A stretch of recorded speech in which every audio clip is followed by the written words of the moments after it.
Va crever, dit-il simplement. Sa main droite ensanglantée se porta alors à sa poche intérieure avec une vitesse impressionnante. Il en extirpa une arme de poing de gros calibre et amorça un geste pour le pointer sur Anaïs. Mais elle avait déjà appuyé sur la détente et un œil rouge s'ouvrit au milieu du front de l'homme à la cicatrice, qui s'effondra sur le toit, mort. Merde! Elle avait voulu tirer sur le bras droit du balafré pour l'empêcher d'utiliser son arme, mais elle avait été prise de court et ne tenait son pistolet qu'à une main. Son réflexe immédiat avait été de viser la tête. Et malheureusement pour elle, elle ne loupait jamais sa cible. Elle se laissa tomber en position assise sur le béton froid, lâchant son arme à côté d'elle. Elle serra les poings, puis les desserra, et reproduisit le rituel plusieurs fois, en respirant profondément. Un vieux truc que son père lui avait appris pour se reconcentrer en cas de stress intense.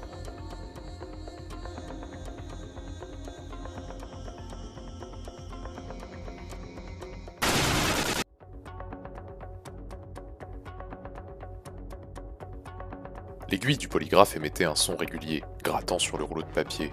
Peter n'aimait pas beaucoup la sensation du brassard comprimant son biceps, ça lui rappelait le médecin. Et les fils enroulés autour de son index et son majeur droit lui donnaient l'impression que la machine lisait dans ses pensées. D'ailleurs, c'était à peu près ce qu'elle faisait, étant donné que son rôle était de détecter les mensonges de celui qu'elle scrutait. Mais sa fonction ne s'arrêtait pas ici. À l'instar de la visite de courtoisie à travers les locaux plus ou moins factices du MI6, bon nombre des artifices de l'appareil n'étaient là que pour l'intimider et amplifier ses réactions nerveuses. De nos jours, plus aucun polygraphe n'utilisait de système analogique pour imprimer en temps réel son rythme cardiovasculaire. Peter savait pertinemment que toutes les données enregistrées par les capteurs étaient en réalité envoyées sur le micro-ordinateur de son interrogateur et qu'elles devaient d'ores et déjà être analysées par des algorithmes automatisés. Tout le reste n'était que de la poudre aux yeux. « Que savez-vous au sujet de la boîte ?» questionna alors le vieux à lunettes. « Laquelle ?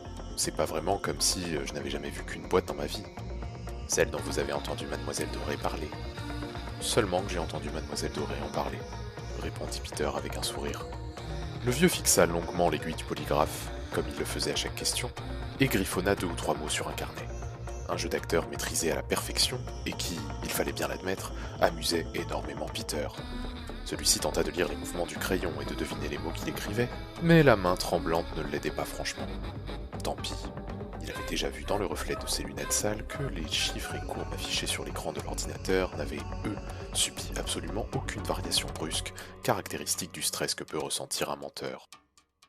Ou en tout cas, un menteur amateur.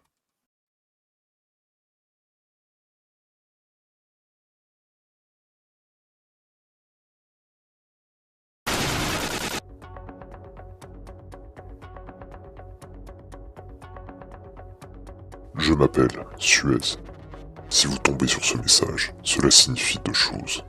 La première, c'est que j'ai réussi à l'inscrire au sein des lignes de code de la boîte de Pandore. La seconde, c'est que je suis sans doute déjà mort depuis longtemps.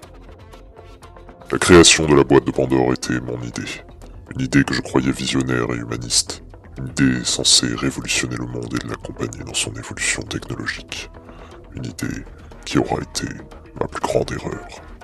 Je ne pensais pas dire cela un jour, mais la boîte de Pandore ne doit jamais, absolument jamais, être ouverte. Si ce n'est pas déjà trop tard, qui que vous soyez, vous devez trouver un moyen d'empêcher cela. Anaïs et Peter en sont la clé.